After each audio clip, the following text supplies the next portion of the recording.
po ay nakapagtala po tayo ng record-breaking performance. Wow.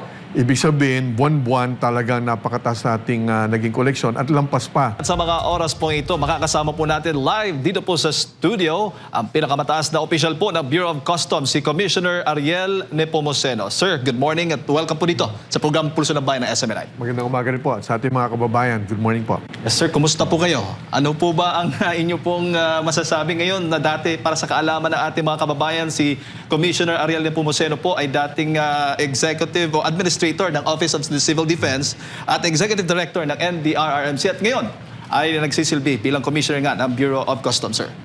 Mabuti naman po. Salamat po. Ang trabaho ko naman po ng Civil Defense tungkol sa mga pagtugon sa ating mga kalamidad. Ngayon, taga-kolekta po tayo ng taxes at bukod sa pag-manage ng mga importations natin, mga kababayan, binabantayan din natin yung ating bansa laban do sa mga illegal drugs at marami pang ibang mga pinipilit o puslit ng ibang mga masasamang plano sa bansa natin. So meron kaming enforcement, border control at tax collection at trade facilitation. Opo. At syempre, hindi po natin maiiwasan talaga yung duda na marami sa ating mga kababayan pagdating po sa customs, sa issue po ng korupsyon. Ano ho ba yung mga assessment po ninyo sa kabuuan ng Bureau of Customs, mga pagbabago pong ginawa po ninyo bilang Commissioner po ng Customs?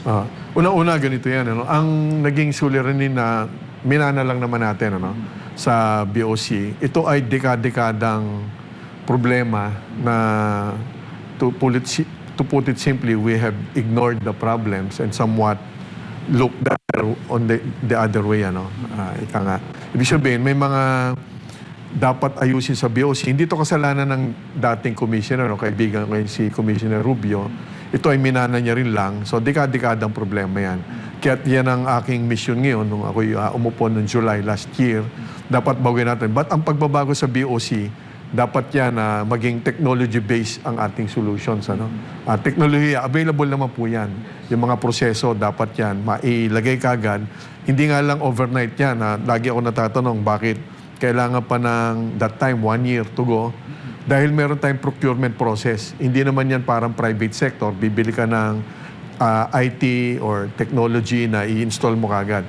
Yung procurement process natin ang magbibigay ng ilang buwan na pangangailangan natin upang pag yan ay nailagay na mula dun sa pagpa-file ng importation document, assessment, valuation, at payment system at pagbabayad natin hanggang releasing ng mga importations, fully digitalized na yan. Doon tayo umaasa po talaga. Opo. At kasunod nga ng inyo pong mga programang ipinatutupad po dyan ngayon sa Customs. So far, may good news po ba tayo para sa ating mga kababayan pagdating po sa ating collection, no? This year o sa mga nakalipas pong mga taon? Tama-tama po. Natutuwa ako ibalita po sa ating mga kababayan. Ganito po, naipakita natin na pwede naman po talagang ipagsabay na habang inaayos mo, nire-reforma mo ang ating Bureau of Customs, pwede naman kasabay yung tamang koleksyon. In fact, for the last 3 months, meaning January, February, March ng 2026, ngayong taon, ito po ay nakapagtala po tayo ng record-breaking performance. Wow. Ibig sabihin, buwan-buwan talagang napakataas nating naging koleksyon at lampas pa. Nung Enero, lampas tayo ng 1.1 billion. Nung February naman, 700 million plus. Kahit na Chinese New Year nung February, inaasahan na lahat, babagsak ang koleksyon. Subalit napakita natin, nag-surplus pa tayo ng 700 million plus. Ngayong Marso, nakapagtala pa tayo ng lampas ulit na surplus, ng 1.2 billion. So, halos 3 billion yung sobra nating koleksyon ngayong unang 3 buwan ng ating taon. Yan po ay record-setting. Pinakamataas po yan na koleksyon ng BOC ng first quarter ng taon kumpara sa kahit anong taon po nitong mga nakaraan taon po. Wow, congratulations po sa Bureau of Customs, Sir Ariel. Ano ho ba yung mga dahilan naman? Yung mga pangunahing factor kung bakit po ganito po naging record-breaking po ang naging collection po ninyo? Dalawang bagay po talaga. Unang-una, basic mathematics. Pag tama ang iyong computation, tama ang iyong magiging collection. Ibig sabihin, hinigpitan po natin yung sinigurado natin na mahigpit yung gagawin natin pagbabantay sa ating mga taga-kolekta. Tumulong naman ang mga port collectors. Natutuwa ako sa kanila. Siyempre, noong unang mga buwan ko dyan, nagtatantsahan, seryoso ba ang bagong commissioner sa reforma? At ang sagot doon, of course, at napatunayan naman natin, at sa tulong nila, napakita natin na pag tama ang kanilang computation, tama ang naging collection natin, kahit naging sobra pa. At ang pangalawa po dyan ay yung corny man po pakinggan, kailangan, panahon na para ipakita natin yung talagang taus-pusong pagmamalasakit sa ating bansa. Kailangan natin ng pagbutihin talagang ating trabaho ngayon. Nakita naman natin, kaliwat kanan yung nagiging mga investigasyon sa iba't ibang ahensya.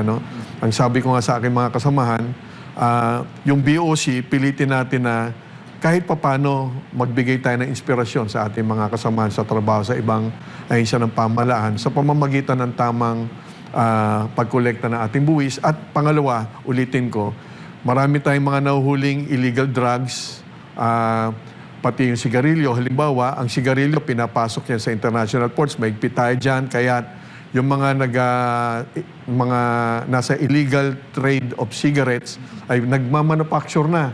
Kasama namin ang PNP, ang NBI, hinuli na rin natin ang illegal local manufacturers ng sigarilyo. At yung mga dumadaong sa mga pampang na hindi naman international ports, tinulungan naman kami ng Philippine Coast Guard at ng Philippine Navy.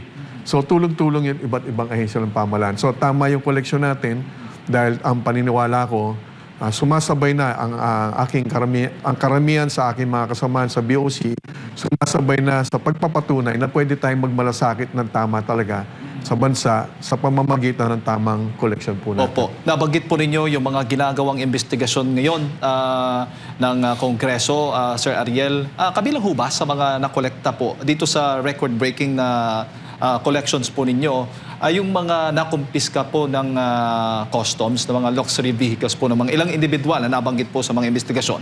Tama po.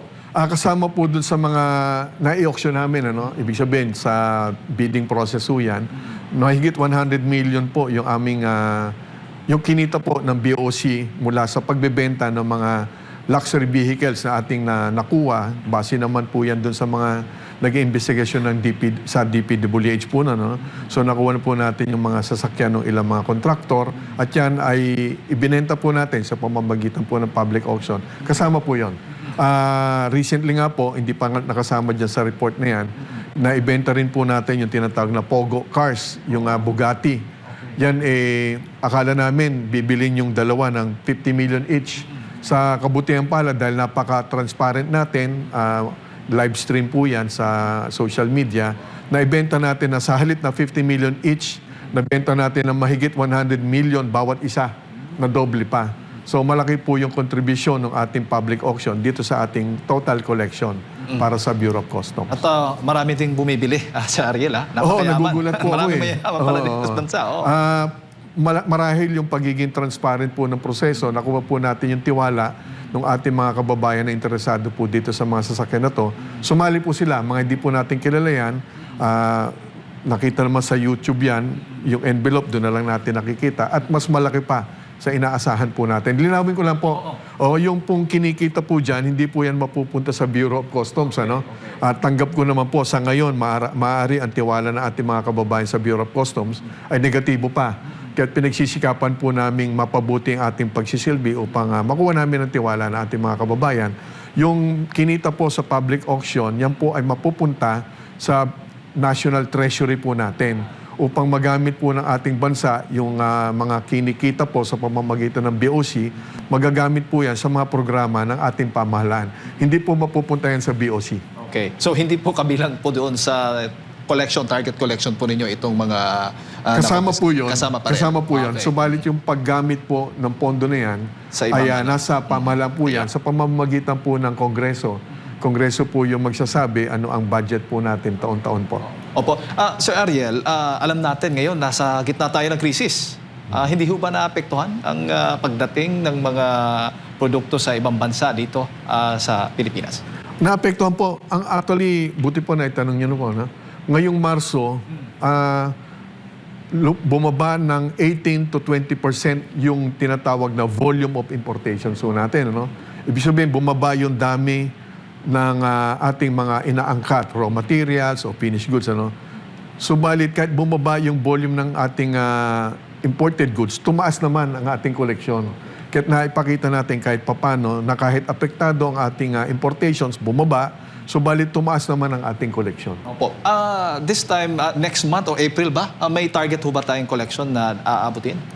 Oo, ano po, ganito po, para mas madali mo naman, basta kami po araw-araw, ang dapat namin nakokolekta ay 4 billion up to 4.2 billion pesos po talaga. Araw-araw po Araw yun. per day, oh, wow. Kaya't ano ho kami, nung tinanong kami kung kami sasama sa 4-day work week, ang sagot ko po doon, hindi po namin pwedeng gawin yun kahit gustuhin ko po dahil ayaw ko po maapektuhan yung ating koleksyon dahil mas malaki po ang mawawala sa atin pag kami nagbakasyon. Madalas nga po kahit linggo, nahiyaman po ako sa akin mga kasamaan, inoobliga ko silang mag-report dahil kinakailangan po natin talaga mag 24/7 halos na trabaho. Dahil koleksyon po namin malaki po. Pero mas malaki po ang koleksyon ng inaasahan sa BIR. Times 3 po sila. Opo. Bago ka lang ipasa kay Partner at Marcel Ariel, yung mga produktong, yung supply ng langis, dumadaan pa rin ho sa inyo, tama? Tama po yun. Ngayon ay binigyan na po kapangyarihan ang Pangulo na suspindihin yung excise tax. Hindi ba ito makakaapekto rin po sa magiging koleksyon ng Bureau of Customs? Maapektuhan po kami niyan. Subalit na unawa natin yan. Ang excise tax po kasi depende po sa taon. Nag-average po yan ng between sa datos po natin ng 2025 nasa 200 to 240 billion pesos po yun.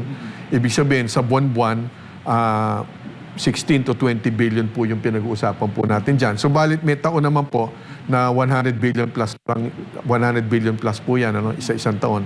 Ibig sabihin sa isang buwan, between 10 to 20 billion yung tinitingnan natin sa excise tax. Pag tinanggal po natin yan, yun po yung mawawala sa ating koleksyon. Subalit naunawaan naman po natin, ang intensyon naman po ng ating Pangulong Bongbong Marcos at ng kanyang economic team ay kung paano po marahil mabawasan po yung magiging presyo doon po sa mga gasolinahan upang matulungan yung mga kababayan natin dahil tumataas po yung pamasahe. No?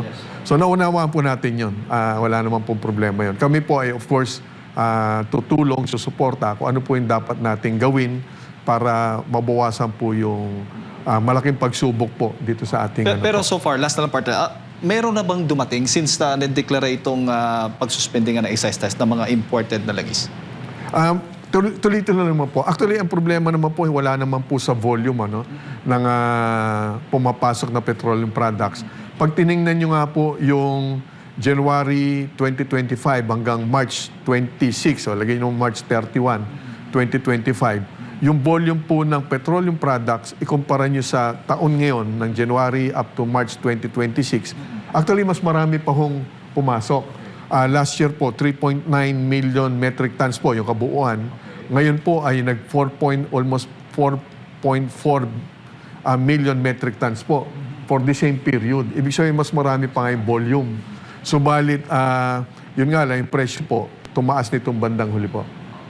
Commissioner, magandang umaga at Mar po. Sir, sa kabuuan po, nabanggit nyo, yung BIR yung may pinakamalaking nakokolekta. Pero sa kabuuan po ng mga tax na nakokolekta ng gobyerno po natin, mga ilang po yung porsyento dyan ang mula po sa Bureau of Customs? More or less 30% po. Sa kabuuan po ng koleksyon, ang BIR, times 3 po sila. Kami naman po, sa loob ng taon na to, dapat makakolekta kami ng 1.003 trillion. Sila 3 trillion plus sila eh. Then yung ibang pinagkukuha na ng ating pamahalaan, yan po yung pagbebenta po ng mga assets, yung mga kinikita ng GOCC.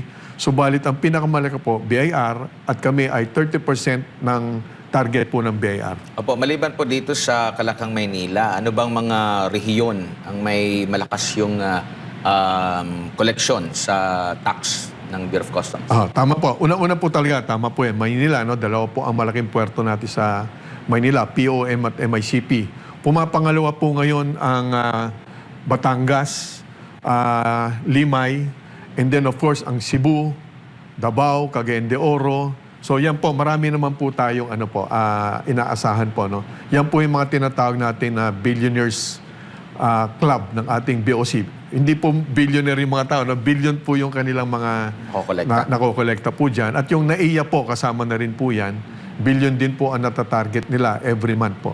Opo. Dito po sa natin, kapasidad po natin, Commissioner, no? Kasi nabanggit mo nga kanina na yung imahe ng Bureau of Customs sa mahabang panahon, kahit noon-noon pa, talagang nadudungisan po, no? Dahil nga po sa issue ng korupsyon. At dito po sa kakayanan po ng BOC natin, compare naman po doon sa ibang bansa, yung mga best practices ng ibang bansa, nasaan na po tayong level po? Ano naman po, kung bibigyan po natin ng grado sa 1 to 10, halimbawa 10 ang perfecto ho natin, ako po mga nasa 6 po yung ating kakayanan. No? Kulang pa po tayo sa full automation po nitong ating mga proseso. Yun po talaga ang mayroon na ang mga ibang bansa. Huwag na natin tingnan yung bansang Amerika, napaka-advance po niya. No? Yung mga kapitbahay na lang natin, halimbawa Thailand, o yung mas malapit-lapit, Singapore po. No? So lahat po yan, moderno na sila. Ibig sabihin, yung tinatawag na customs processes nila, nabanggit ko kanina, pagtanggap po ng mga import documents, filing of documents, assessment, valuation, hanggang pagbabayad, hanggang releasing ng mga imported items, sila fully automated na. Wala ka ng kausap na taga-customs nila. Dapat ganun level ho tayo. Kaya ako naman po nabanggit na more than 5 na tayo dahil nasa proseso na po tayo ngayon ng ganyang pag-modernize ng ating mga proseso. Give or take, mga first quarter next year, wag lang magkaroon ng court injunction, makakamta natin yung moderno na customs processing system. Yan po yung nasa gitna ng maraming pang mga dapat i-automate. Halimbawa, accreditation, risk management, even smart x-rays, kailangan natin yan, smart CCTVs, yung pagmamonitor din ng mga barko na lumalapit sa Pilipinas, and so on and so forth. Dapat po yan lahat fully digitalized na using AI capabilities at hanggang blockchain. Dapat gano'n na po tayo. Gano'n na po sa ibang bansa. Opo. Pag less ba ang intervention na ng tao, full automation, napatunayan na po ba na mababa rin talaga yung possibility ng corruption? Opo. As long as ganun po, ano? Hindi po pwedeng partial or hindi pwedeng ma-minimize lang po yung human intervention. Dapat 0 to almost 0 po yung human intervention. Kasi dun po sa human intervention, nagkakaroon po nung tinatawag na diskresyon. Yung diskresyon na magkano ba ang babayaran, magkano assessment, dun po pumapasok ang problema. So sa ibang bansa, wala na pong ganun. Ano? Again, sa mga nabanggit ko, kukumpletuhan niya, inaral naming mabuti ang Japan, even Indonesia, Thailand, Singapore, ano? Wala nang discretion dapat yung nagpo-proseso kung magkano yung babayaran. That's the only way. Hindi ko hinuhusgahan yung aking mga kasama, no? Kailangan lang nating i-adapt at available naman ang mga teknolohiya galing sa ibang bansa. Sa BOC naman, mabanggit ko lang po, ano, marami naman po sa maniwala at hindi ating mga kababayan, napakarami sa mahigit 5,000 namin tauhan sa BOC ang gusto rin ng tamang proseso at gustong-gusto rin nila na kilalanin ang BOC na isang marangal na ahensya kasi may mga pamilya din naman po kami lahat. No? Mas maganda paglabas mo ng bahay mo, ipagmamalaki mo kung saan ka nagtatrabaho. Marami po naman sa BOC. Tao rin lang yan. Gusto nila na maipagmalaki din sila ng kanilang mga mahal sa buhay na sila ay nagtatrabaho sa BOC. Kaya yan po ang ginagawa ko, mga kasama ko na gusto ng pagbabago, yan ang ibinibigay ko sa kanila. Nakaya naman po yan sa pamamagitan ng teknolohiya. Opo, dito naman po tayo sa problema naman po ng port congestion po. Ano po mga intervention dito ng Bureau of Customs din? Sino ba talaga ang may kasalanan po nito? Bakit nagkakaroon ng barahan dyan po sa mga sir? Ano na po yan, cyclical eh. Tuwing papasok ang later part of November hanggang January, peak season, nagkaklag ho talaga. No? Subalit ganito, kailangan maunawa nating lahat. Ang tinatawag na congestion, ano po, hindi lang po sa loob po ito ng pantalan eh. Pati po yung mga kalye sa labas eh, di po ba? Pati yung mga barkong papasok, kailangan tingnan natin po yung kabuuan. So ibig sabihin, yung dapat nating makita at bigyan ng solusyon, yung kabuuan ng ating pantalan, hindi lang mismo sa loob. Kaya meron tayong short-term solutions dyan at may long-term solutions at sama-sama dapat ang iba't ibang ahensya ng pamahalaan, BOC, PPA, Marina, DOTR, DPWH, kasi kabuuan nga po yung dapat nating tingnan. Probably even MMDA eventually, ano? kasama din dapat tumingin yung mga may-ari ng port operations at yung mga shipping lines. Kasi tuwing magmi-meeting yan, kanya-kanya pukulan niya ng sisi. No? Kaya ginawa po ng BOC, in-identify po natin yung mga pwede na natin gawin ngayon. Halimbawa, yung paghihigpit doon sa mga overstaying containers, available naman po yung patakaran dyan. Kapag 90 days na yung container dito sa Pilipinas, more than that, overstaying na yan, pwede na namin yung singilin ng tax dahil yan ay considered imported na. Kapag hindi mo binayaran yan, kukumpiskay namin yan. Kapag nasa loob ka naman ng pantalan, dapat 30 days ka lang nandyan. Eh, nakita po natin sa ating investigasyon, ang daming ginagawa nila po yung loob ng pantalan, ginagawa nilang parking lot ng kanilang containers. Bakit? Dahil mas mura ang kanilang renta sa loob ng pantalan kaysa magrenta sila sa labas ng pantalan. So, yung paghihigpit para mapaalis kagad yung mga yan na mga overstaying, yun ang one of the low-hanging fruits. No? At mayroong mga ibang long-term solutions na wala pa po yan sa kapangyarihan ng BOC. Halimbawa, kung paano ba talaga mapapababa yung shipping, yung cost of logistics na ipinapataw po ng mga shipping lines. Ano? Yan po, wala sa kapangyarihan po yan ng BOC. Subalit meron pong pinopropose na joint memorandum circular na pipirma ng BOC, PPA, Marina, na magtatalaga sino ba talaga ang may kapangyarihan upang makontrol po natin yung presyo kung papayagan po yan. No? And then yung pagpapaluwag po ng mga kalye, ibang usapan din po yun dahil pag tinignan nyo po yung mga kalye papunta at palabas ng Port of Manila, ay yun na po yun eh. Ang atin pong mga ports nandirito na bago pa magkaroon ng World War II. So, pero ang populasyon natin, mahigit doble na po yan. Ano? Ang level of commerce natin, level of trading, mas malaki na rin. Subalit yung physical space natin, yun pa rin. Kaya natutuwa naman po tayo, meron pong inilunsad po ang ICTSI sa Batangas. Kaya lang yan, 2028 pa po natin yan mapapakinabangan at nandun din po ang ATI. Nag-expand po sila sa labas ng Metro Manila. So yun po ang dapat natin tingnan yung kabuuan ng ating sitwasyon at yung mga regulasyon na pwede natin gawin for the short term. Pero for the long term, it requires a lot of infrastructure development. Tayo lang ba sa buong mundo ang may ganitong setup po na yung ating pong main mga ports ay nasa sentro talaga ng syudad po at napakarami na po ng tao. Nabanggit mo nga, paglabas mo lang, traffic agad yung aabutin ng mga containers. Tama po kayo. Actually, isa po tayo sa mga bukod tangin na ganun po sitwasyon. Pati po ang ating airports.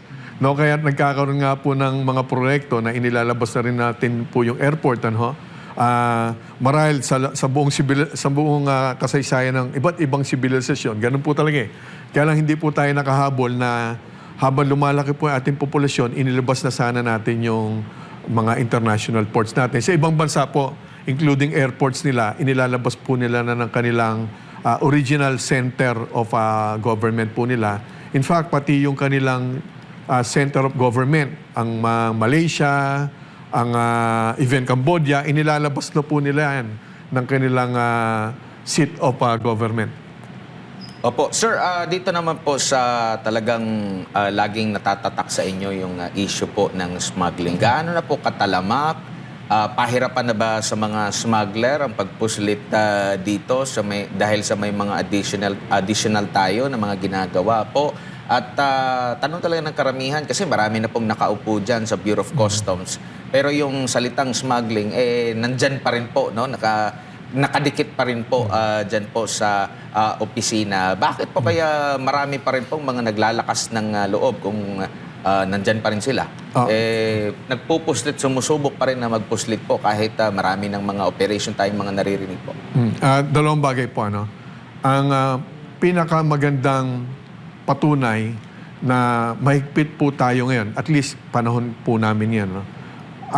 Isang malaking patunay na maganda po yung ating resulta sa pakikipaglaban dito sa smuggling ay yung pong tamang koleksyon.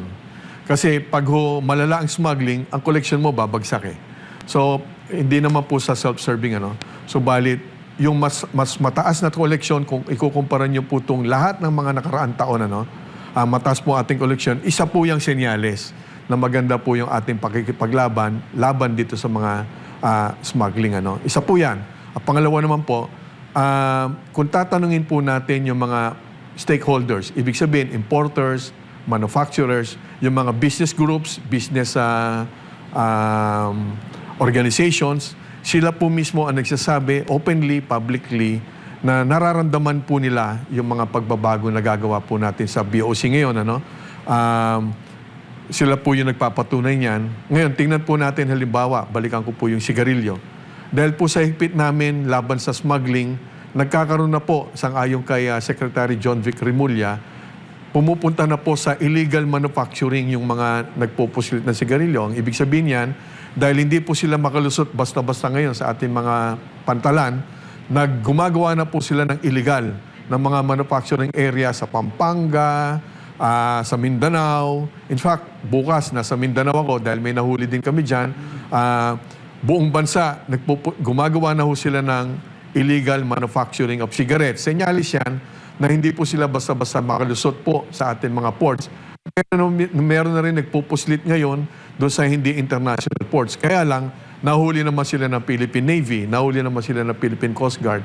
So yun po, sinisigurado ko po ang ating mga kababayan na tayo po ay mahigpit ngayon. In fact, meron po tayong mahigit 170 criminal cases already filed against smugglers. Unfortunately, isinama po namin dyan yung sarili naming mga tauhan kung involved upang upang maiwasan na po natin yung sasabuatan ng mga smugglers, protector sila, at yung maaaring kasabwat po sa aming hanay, palagay ko dahil ginamit na namin halimbawa sa isang mabagsik na unang pagkakataon yung Anti-Agricultural Economic Sabotage Act.